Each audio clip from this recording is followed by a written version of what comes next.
والصلاة والسلام على سيد المرسلين سيدنا محمد وآله وصحبه أجمعين. أما بعد،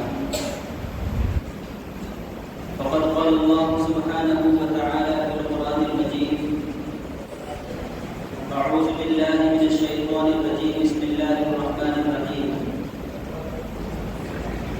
إنما المؤمنون إخوة فأصلحوا بين أخويكم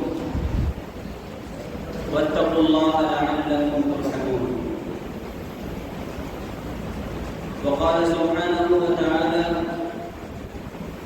واعبدوا الله ولا تشركوا به شيئا وبالوالدين إحسانا وبذي القربى واليتامى والمساكين والجار ذي القربى والجار الجنب والصاحب بالجنب وابن السبيل وما ملكت أيمانكم إن الله لا يحب من كان مختالا فخورا. صدق الله العظيم. میرے محترم بزرگوں، بھائیوں،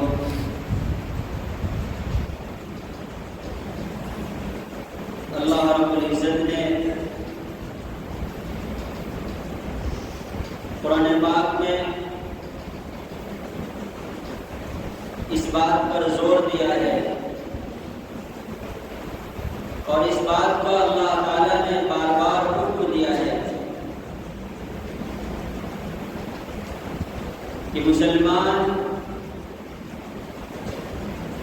اس کے اندر اخوت ہو، اس کے اندر محبت ہو،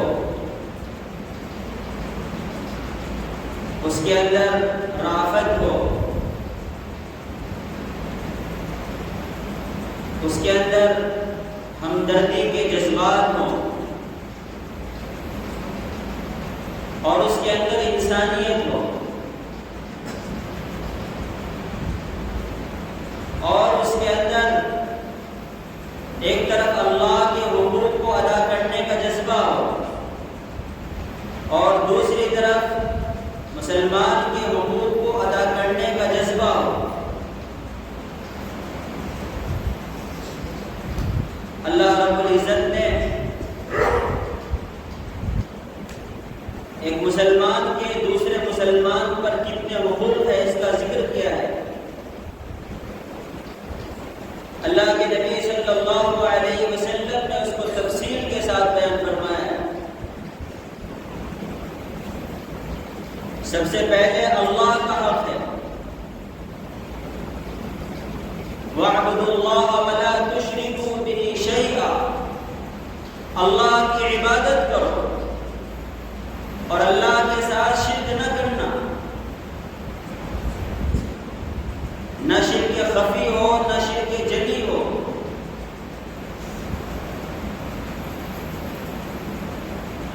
والدین کے حقوق ہوتے ہیں،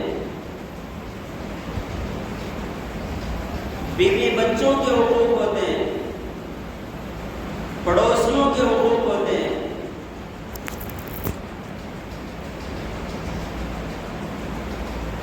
بھائیوں کے حقوق ہوتے ہیں، بہنوں کے حقوق ہوتے ہیں، انسانوں کے حقوق ہوتے ہیں، جانوروں کے حقوق ہوتے ہیں. اور اللہ سبحانہ و تعالیٰ نے یہ فرمایا ہے کہ جس کا جو حق ہے اس کے حق کو ادا کیا جائے. فرمایا: وَآتِ ذَا الْقُرْبَى حَقَّهُ وَالْمِسْكِينَ وَابْنَ السَّبِيلِ وَلَا تُبَذِّرْ تَبْذِيرًا. رشتہ دار کو اس کا حق ادا کرو، مسکین کو اس کا حق ادا کرو، مسافر کو اس کا حق ادا کرو. ایک مرتبہ اللہ کے نبی صلی اللہ علیہ وسلم نے حضرات صحابہ کرام سے عرض کیا: جانتے ہو مفلس کسے کہتے ہیں؟ تو صحابہ کرام نے فرمایا کہ مفلس تو وہ ہے جس کے پاس مال نہ ہو، درہم و دینار نہ ہو. اللہ کے نبی صلی اللہ علیہ وسلم نے ارشاد فرمایا: مفلس وہ ہے جو قیامت کے روز آخرت عبادات لے کر آئے گا، نماز لے کر آئے گا، روزہ لے کر آئے گا، زکوٰۃ لے کر آئے گا، اعمال صالحہ لے کر آئے گا، لیکن کسی کو عیب لگایا ہوگا، کسی کو گالی دی ہوگی، کسی کو برا کہا ہوگا، کسی کو ستایا ہوگا، فرمایا کہ اس کے نیک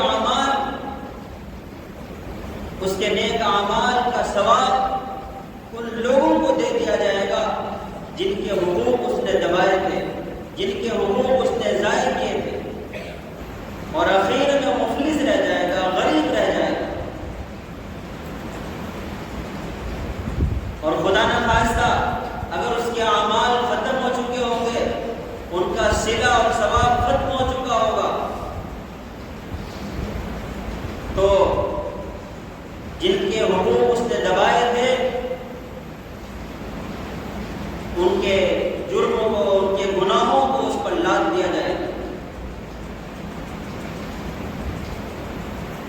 عزیز بھائیوں، اللہ کے نبی صلی اللہ علیہ وسلم نے ارشاد فرمایا، حق المسلم علی المسلم ست، مسلمان کے مسلمان پر 6 حقوق ہیں۔ کسی حدیث میں 5 کا ذکر ہے، کسی میں 6 کا ذکر ہے۔ اللہ کے نبی صلی اللہ علیہ وسلم نے اہم ترین حقوق کا ذکر فرمایا۔ امام غزالی رحمۃ اللہ علیہ نے اپنی معرکۃ الآرا کتاب میں 23 حقوق کا تذکرہ فرمایا۔ صحابہ کرام نے عرض کیا، وما هن یا رسول اللہ، اے اللہ کے نبی صلی اللہ علیہ وسلم، وہ حقوق کیا ہیں، کون سے ہیں؟ آپ نے ارشاد فرمایا، اذا لقیتہ فسلم علیہ، کہ جب تمہاری اپنے بھائی سے ملاقات ہو، اپنے مسلمان بھائی کا سامنا ہو، فسلم علیہ، تو تم اس کو سلام کرو۔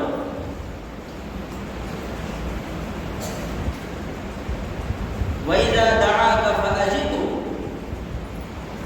اور جب مسلمان بھائی تمہاری دعوت کرے، تمہیں دعوت دے، تو تم اس کی دعوت قبول کرو۔ وَإِذَا اسْتَنصَحَكَ فَانصَحْهُ، اور جب وہ تم سے خیر خواہی کا مطالبہ کرے، تم سے مشورہ طلب کرے، تو تم اس کو صحیح مشورہ دو، اچھا مشورہ دو۔ وَإِذَا عَطَسَ فَحَمِدَ اللَّهَ فَشَمِّتْهُ، اور جب مسلمان کو چھینک آئے اور اس کا جواب دے، یعنی اللہ کی تعریف کرے، الحمدللہ کہے، فَشَمِّتْهُ، تو تم اس کو جواب دو، یعنی یرحمک اللہ کہو۔ وَإِذَا مَرِضَ فَعُودُ، فرمایا کہ جب مسلمان بیمار ہو جائے، جب مسلمان بیمار ہو جائے تو ایک مسلمان کو چاہیے فعودو کہ وہ اس کی عیادت کرے، اس کو دیکھنے کے لیے جائے، اس کے لیے دعا کرے۔ وَإِذَا مَاتَ فَاتْبَعْهُ، اور جب اس کا انتقال ہو جائے، جب وہ دنیا کو چھوڑ دے، فَاتْبَعْهُ، تو تم اس کے پیچھے چلو، یعنی اس کے جنازے کے پیچھے چلو، اس کی نماز جنازہ ادا کرو۔ اور اللہ کے نبی صلی اللہ علیہ وسلم نے ان تمام چیزوں کو بہت تفصیل کے ساتھ بیان فرمایا ہے، اور ان کا جو اجر و ثواب ہے مختلف احادیث میں اللہ کے نبی صلی اللہ علیہ وسلم نے اس کا تذکرہ فرمایا۔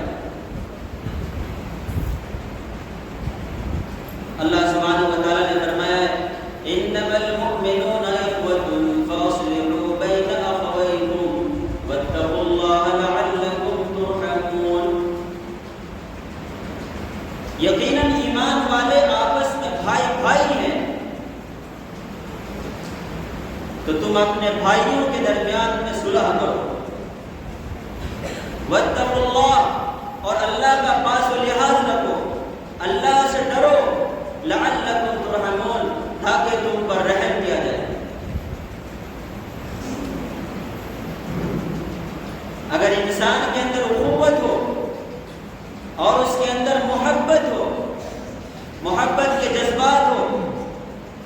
اور اللہ کا تقوی ہو، وہ گناہوں سے بچتا ہو، اللہ کا پاس و لحاظ رکھتا ہو۔ فرمایا لعلکم ترحمون، یہ وہ چیز ہے جو انسان کے لیے اللہ کی رحمت کو کھینچ لاتی ہے، اللہ کی رحمت کا سبب بنتی ہے۔ اللہ سبحانہ و تعالیٰ کے پیغمبر محمد صلی اللہ علیہ وسلم نے فرمایا ہر چیز کا حق ہوتا ہے۔ ایک موقع پر فرمایا ان لجسدک علیک حقا، یقیناً تمہارے جسم کا، تمہاری جان کا تم پر حق ہے۔ ان لعینک علیک حقا، یقیناً تمہاری آنکھ کا بھی تم پر حق ہے، جان کا بھی حق ہے، آنکھ کا بھی حق ہے۔ انسان کو اللہ سبحانہ و تعالیٰ نے جو اعضاء عطا فرمائے ہیں، ایک ایک چیز کا انسان پر حق ہے۔ اسی لیے کسی انسان کے لیے جائز نہیں ہوتا ہے کہ وہ اپنے کسی عضو کو تکلیف دے، انسان کے لیے جائز نہیں ہوتا ہے کہ وہ خودکشی کرے، اپنی جان لے لے۔